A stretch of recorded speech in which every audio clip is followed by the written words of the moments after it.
পাকিস্তানের সাধারণ নির্বাচনে ২৬৫ আসনের মধ্যে ১৭০টিতে জয় দাবি করছে ইমরান খানের দল পাকিস্তান তেহরিক-ই-ইনসাফ বা পিটিআই। দলটি মজলিস ওয়াহাদ-ই-মুসলিমিন এমডব্লিউ এর সঙ্গে জোট গঠন করতে প্রস্তুত বলে জানিয়েছে।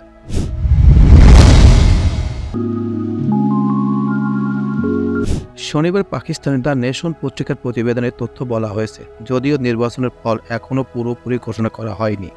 তবে শেষ খবর পর্যন্ত স্বতন্ত্র প্রার্থীরা ১০০টি আসনে জয় পেয়েছে, যাদের বেশিরভাগই পিটিআই সমর্থিত। পিটিআই নেতা ব্যারিস্টার গওহর খান অভিযোগ করেছেন, পিটিআইয়ের জয়ী আসনগুলোতে কারচুপি করে পরাজয় দেখানোর প্রচেষ্টা চলছে।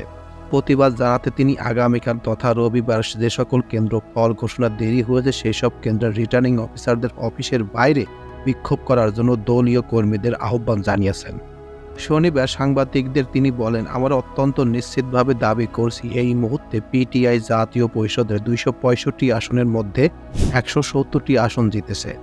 এর মধ্যে ৯৪টি আসনে জয়ী ইপিপি ঘোষণা করেছে এবং ফরম ৪৭টি অস্থায়ী ফলাফল জারি করেছে। গওহর খান আরও বলেন, ইসলামাবাদের ৩টি, সিন্ধুর ৪টি, পাঞ্জাবের বাকি অংশ সহ ২২টি আসনের ফর্ম ৪৫টি অনুসারে পিটিআই জিতেছিল, কিন্তু আসনগুলো ফল পরিবর্তন করে পরাজয় দেখানো হয়েছে।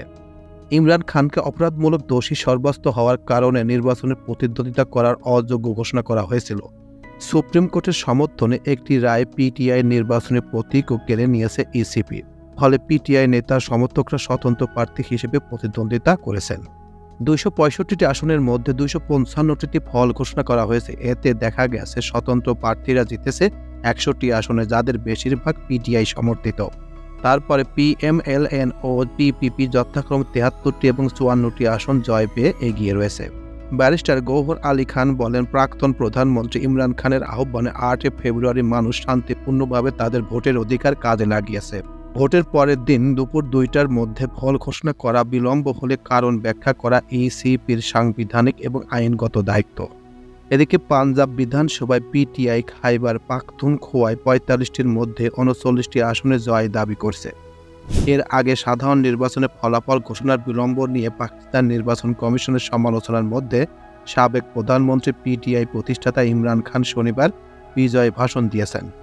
কৃত্রিম বুদ্ধিমত্তা দিয়ে তৈরি ভাষণে তিনি বলেছেন, নওয়াব শরীফের লন্ডন পরিকল্পনা ভোটের দিনে ভোটারদের ব্যাপক ভোটদানের ফলে ব্যর্থ হয়েছে, কারণ তিনি দাবি করেছিলেন এই নির্বাচনে নিরঙ্কুশ বিজয় পাবে। তবে নির্বাচন কতটা অবাধ ও সুষ্ঠু হয়েছে তা নিয়ে ব্যাপক জল্পনা কল্পনা শুরু হয়েছে। মার্কিন যুক্তরাষ্ট্র, যুক্তরাজ্য, ইউরোপীয় ইউনিয়ন পৃথকভাবে সহিংসতার লেভেল প্লেয়িং ফিল্ডের অভাব এবং ইন্টারনেট বিভ্রাটের বিষয়ে পাকিস্তান নির্বাচনী প্রক্রিয়া সম্পর্কে উদ্বেগ প্রকাশ করেছে। তো এই ছিল মোটামুটি আমাদের আজকের প্রতিবেদনটি কেমন লাগলো? যদি ভালো লেগে থাকে তাহলে অবশ্যই আপনার মতামত কমেন্ট বক্সে শেয়ার করবেন। আর যদি চ্যানেলটি সাবস্ক্রাইব করে না থাকেন তাহলে অবশ্যই চ্যানেলটি সাবস্ক্রাইব করে রাখবেন। তো সবাইকে ধন্যবাদ জানিয়ে এখানেই শেষ করছি। আল্লাহ হাফেজ।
Hmm?